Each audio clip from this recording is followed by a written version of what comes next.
वंदे मातरम साथियों, स्वागत है आपका अपने YouTube चैनल मोटिवेशन साथी में।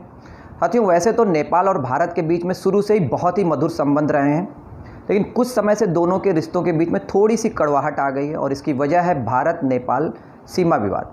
तो आइए विस्तार से वीडियो में देखते हैं कि क्या इसकी वजह है, कब शुरू हुआ, क्यों शुरू हुआ।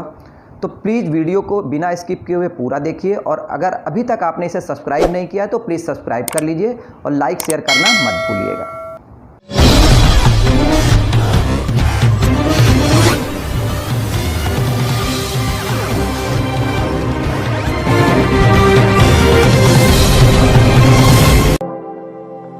इंडिया के नेपाल के साथ बहुत ही मधुर संबंध रहे हैं। इतने अच्छे संबंध शायद ही किसी और देश के साथ रहे हों। दोनों देश के नागरिक एक दूसरे के यहाँ बिना किसी वीज़ा पासपोर्ट के जा सकते हैं, जॉब कर सकते हैं, रह सकते हैं।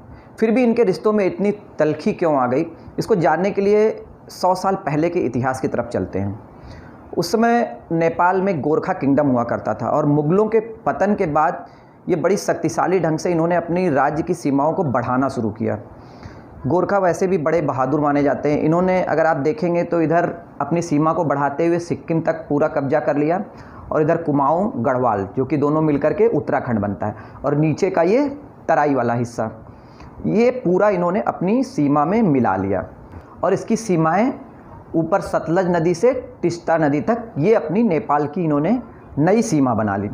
उस समय हुकूमत हुआ करती थी इंडिया पे ब्रिटिश की और उन्होंने नेपाल के खिलाफ युद्ध छेड़ दिया। ये बात है सन 1814 की और ये युद्ध 2 साल चला, 1814 से लेकर 1816 तक।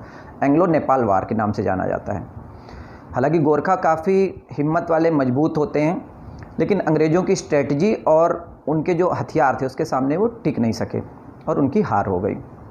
इस हार के बाद सुगौली में एक संधि हुई जिसे सुगौली संधि के नाम से जाना जाता है, जो कि बिहार में सुगौली पड़ता है। इस संधि के अनुसार ब्रिटिश साम्राज्य ने कहा कि जो आपने ये सिक्किम वाला पार्ट और ये कुमाऊं गढ़वाल तराई, अब ये आपको वापस करना होगा ब्रिटिश हुकूमत को। और जब ये वापस करेंगे तो इनकी सीमाएं जो सतलज से तिस्ता नदी तक थी, अब ये तो रह नहीं पाएगी। तो नई सीमा का निर्धारण हुआ। उस नई सीमा के अनुसार जो नेपाल में इधर से ये महाकाली नदी आप देख रहे हो और इस तरफ मेची नदी, ये ही इनका सीमाओं का बॉर्डर बनाया गया कि इस क्षेत्र से लेके और इस क्षेत्र तक आपका ये नया बॉर्डर रहेगा। ये सुगौली संधि हुई। अब इस सुगौली संधि को नेपाल भी मानता है और भारत भी मानता है। तो विवाद की जड़ क्या बनी? विवाद की जड़ बनी काला पानी, जो कि एक जगह है, आप यहाँ पे देख सकते हैं। काला पानी से लेपू लेक तक एक 80 किलोमीटर की सड़क बनाने की वजह से हुई। अब ये सड़क बनाने का कारण क्या रहा? आप देख सकते हैं, पहले जो हमारे मानसरोवर के यात्री थे वो जाते थे सिक्किम से मानसरोवर। ये काफ़ी लंबी दूरी थी और आप ये चित्र में देख सकते हैं कि बड़ी ही दुर्गम पहाड़ियों से, घाटियों से होते जाते उबड़ खाबड़ रखते थे और बड़ा लंबा रास्ता था। भारत सरकार ने क्या किया कि काला पानी से लेपू लेक तक 80 किलोमीटर की एक सड़क बना दी और अब आप ये देख सकते हो कि मानसरोवर पहुँचना कितना आसान हो गया।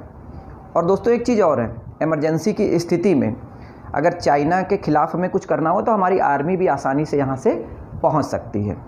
और यही बात सबको अखर गई। अब फिर वही बात आती है कि सुगौली संधि को तो सब लोग मानते हैं कि जो महाकाली नदी से ले करके और ये नीचे मेची नदी तक का हिस्सा है, ये नेपाल का बॉर्डर है और इधर से ये इंडिया का बॉर्डर है। तो ये समस्या शुरू कैसे हुई?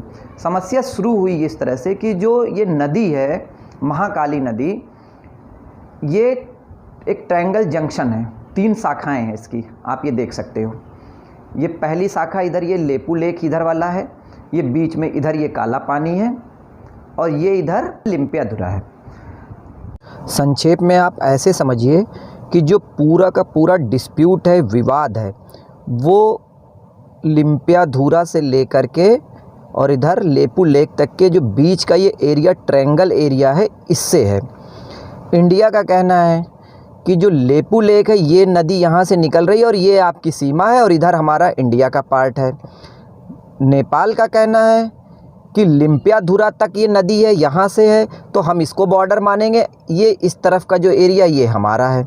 अब जानकारी के लिए आपको बता दें कि पिछले सैकड़ों सालों से इस ट्रायंगल वाला जो पोर्शन आप देख रहे हो, लेपू लेक के इधर वाला पोर्शन, इस पे शुरू से ही भारत का अधिकार रहा है, भारत के कंट्रोल में रहा है।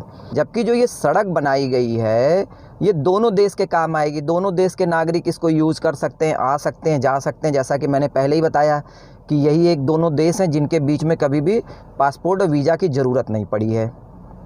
नेपाल में अभी पार्टी है एनसीपी की, नेपाल कम्युनिस्ट पार्टी की, जो कि चाइना की कम्युनिस्ट पार्टी की विचारधारा से बहुत मेलजोल खाती है। चाइना की शुरू से स्ट्रेटजी रही है, वो आपको ज़बरदस्त लोन देगा, आपकी औकात से बहुत अधिक देगा, बाद में आप चुका नहीं पाओगे और वहाँ पे अपनी करेगा मनमानी।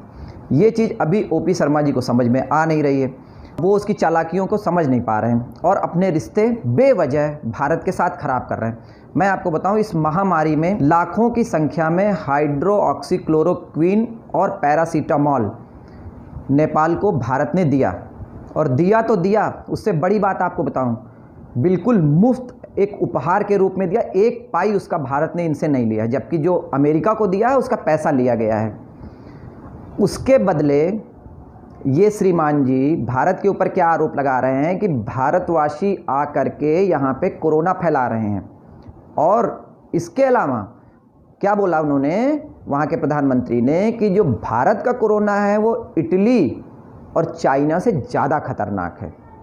अभी इनको ये समझ में नहीं आ रहा है कि अगर भारत का जो, आप नेपाल का जो ये हिस्सा देख रहे हो ना, ये मैदानी हिस्सा है, यहाँ पे रोड बनी हुई है, और जो ये वाला हिस्सा देख रहे हो यहाँ पे ऊंचे ऊंचे पहाड़ हैं, बहुत ऊंचे, एवरेस्ट भी इसी साइड में है।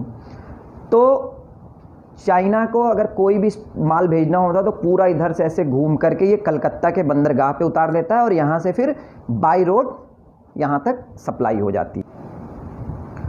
और जब इस तरह से बाई रोड यहाँ से सप्लाई नेपाल में कोई भी चीज़ जाती है किसी भी देश के साथ व्यापारिक संबंध रखने के लिए, तो उसको आपको बताऊं उसका फ़ायदा क्या है नेपाल का। जब ये भारत के इस रास्ते से इस रोड का यूज़ करता है तो इसको 100 रुपये वाली चीज़ जो निकलती है वो 110 तक मिल जाती है। लेकिन अगर वही चीज़ जो आप ये इस तरफ वाला रास्ता, ये पहाड़ देख रहे हो, इस तरफ से आएगी तो ये हज़ारों में, जो 100 रुपये की चीज़ है वो 2000-2500 रुपये तक इसको कॉस्ट करेगी। वो इसे अभी समझ में नहीं आ रहा।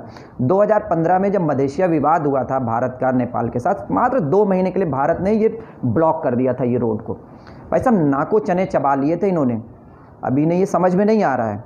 उम्मीद करता हूँ ये बात वहाँ के प्रधानमंत्री को जल्दी समझ में आए कि दोस्त कौन है, दुश्मन कौन है, और बातचीत के माध्यम से ही ये बात सुलझ जाए तो ज़्यादा अच्छा है। दोस्तों उम्मीद है आपको भी इस विवाद के बारे में पूरा विवरण मैंने दिया वो क्लियर हो गया होगा। अगर वीडियो अच्छा लगा तो प्लीज़ सब्सक्राइब ज़रूर करिएगा। थैंक यू, जय हिंद।